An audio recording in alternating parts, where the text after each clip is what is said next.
भाजपा हिमाचल प्रदेश द्वारा press meet का आयोजन किया गया। इस मीट में मुख्य रूप में केंद्रीय जल शक्ति एवं खाद्य प्रसंस्करण उद्योग मंत्री प्रहलाद पटेल मुख्य अतिथि के रूप में उपस्थित रहे।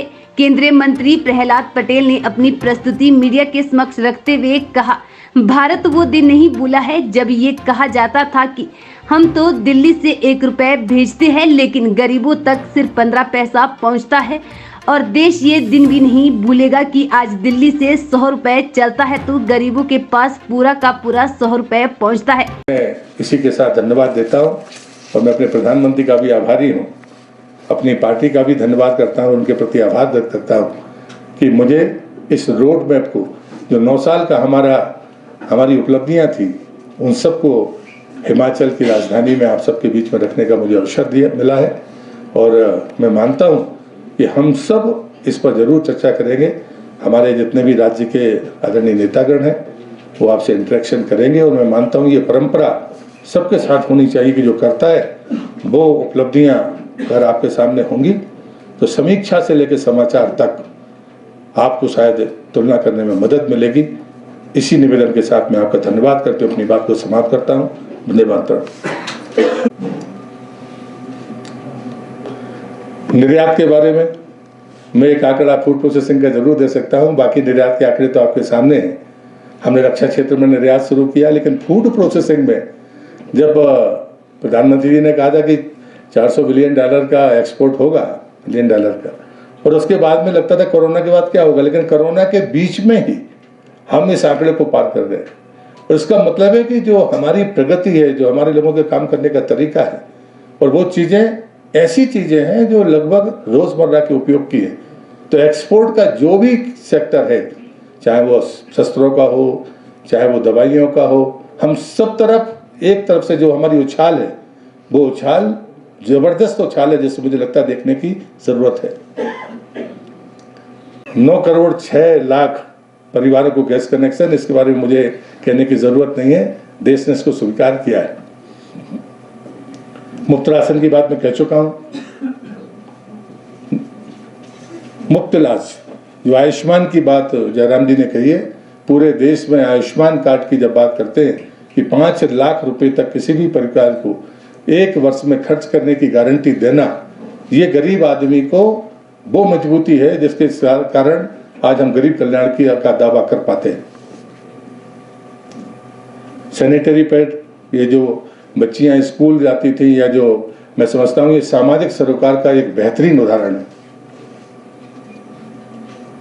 जनौषधि केंद्र, इसकी संख्या के बारे में पहले कभी बहुत प्रचार नहीं हुआ था, लेकिन जहां जहां पर भी मंत्री या कोई जनप्रतिनिधि गए हैं या आप भी जाएंगे तो मुझे लगता है कि ये जो अनुभव है कि बाजार में जो दवाइयां मिलती हैं उसका कई बार 10% या 5% में भी यहाँ पर दवाइयाँ उपलब्ध है।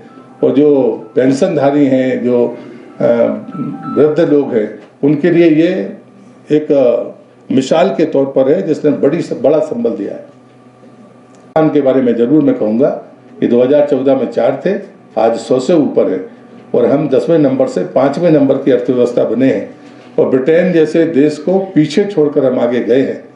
मैं बड़ी विनम्रता से बात कहूँगा कि 10वें नंबर से 6वें नंबर तक कब आ गए हम समझ नहीं पाए।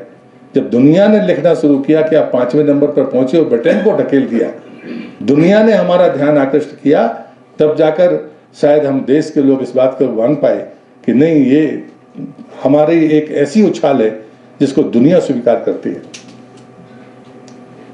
कि जो एक मानसिकता थी उससे बाहर करके दिव्यांग कहकर उन्हें सम्मान भी दिया और सुविधा भी दी। मैं कह चुका हूं, गति भी और प्रगति भी। 2014 में जहां पर 74 हमारे सामने एयरपोर्ट थे, और 9 वर्षों में 74 और हो गए। जो 75 उसके पहले जो जितने वर्षों में थे वो कुल 74 थे।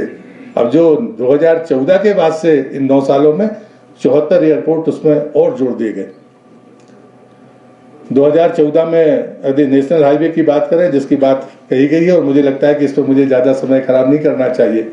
नेशनल हाईवे की बनने की गति, उनके काम करने का तरीका, कि जब तक सारी परमिशंस नहीं आएंगी हम टेंडर ही नहीं करेंगे, इसलिए कोई लिटिगेशन का सवाल नहीं। गति के पीछे जो विजन है वो महत्वपूर्ण है। वाटरवे पहले 0 था 2014 तक, अब 111 है। वंदे भारत एक्सप्रेस ये एक अंतरराष्ट्रीय स्तर पर हमारी रेल सुविधा है जो पहली बार मूर्त रूप लेकर अब हम सबके सामने है। मेट्रो पहले 4-5 शहरों में थी, आज 15 शहरों में। मेडिकल कॉलेज ये मैं मानता हूं कि बहुत महत्वपूर्ण है। एम्स का जो हिमाचल का आंकड़ा है, लेकिन देश का आंकड़ा अगर हम देखें तो पहले 7 थे, आज 15 है। मेडिकल कॉलेज पहले 641 थे, लेकिन 9 साल में 700, यानी उससे ज़्यादा मेडिकल कॉलेज 9 सालों में खुले हैं। लेकिन उनसे ज़्यादा अगर मैं कोई महत्वपूर्ण बात मानता हूँ, शायद आप भी मानेंगे, कि जो मेडिकल की शिष्ट थी, चाहे पोस्ट ग्रेजुएशन की हो चाहे बैचलर डिग्री की हो, ये जो चीज़ें नहीं होने के कारण हमारे मेडिकल कॉलेजों की जो हालत थी फैकल्टीज़ की, वो सबसे बेहतर हुई है। पहले 82,466 थे और 9 साल में ये 69,663 नई सीट्स उसके साथ जोड़ी गई।